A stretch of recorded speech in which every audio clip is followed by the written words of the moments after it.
Hello बच्चों, आइए question देखते हैं। समान यम्ज यानी कि आइडेंटिकल ट्विन्स बनते हैं जब विकल्प ए जाइगोट का विखंडन नहीं होता, विकल्प बी दो अंडाणुओं के साथ साथ निषेचन से, विकल्प सी जाइगोट के विखंडन से पहली दो कोशिकाएं अलग होने पर, और विकल्प डी जाइगोट का विखंडन अपूर्ण होने पर। तो देखिए, सबसे पहले हम बात करते हैं मुख्य अवधारणा की।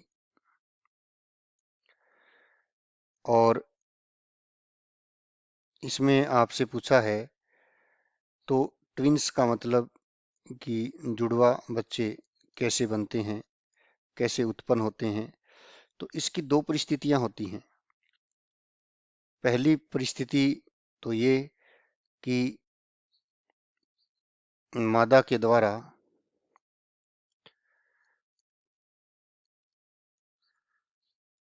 दो अंडों का या दो अंडाणु का उत्सर्जन होने पर,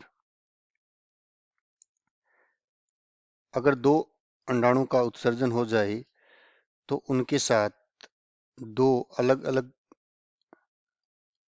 जो शुक्राणु होते हैं उनका संलयन होगा, और दो अलग अलग शुक्राणुओं के संलयन से जो ट्विन्स या जो बनते हैं बच्चे, वो आनुवंशिक रूप से समान नहीं होते।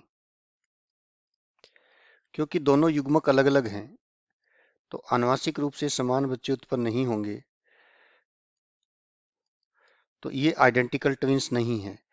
जबकि दूसरी परिस्थिति में क्या होता है कि मान लीजिए एक नर युग्मक का संलयन एक मादा युग्मक से होता है, तो उसके बाद एक द्विगुणित युग्मनज बनता है, एक कोशिका बनती है, और इस द्विगुणित युग्मनज से ही संपूर्ण भ्रूण का परिवर्धन होता है, या आप कह सकते हैं भ्रूणोद्भवन की क्रिया होती है।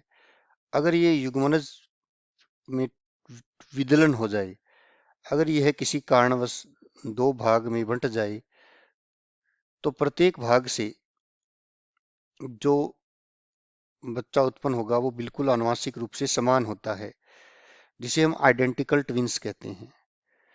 तो इसी कारण इस प्रश्न का जो सही उत्तर है वो विकल्प सी हो जाएगा कि जाइगोट के विखंडन से जो दो कोशिकाएं बनती है उनसे समान यम्ज बनते हैं।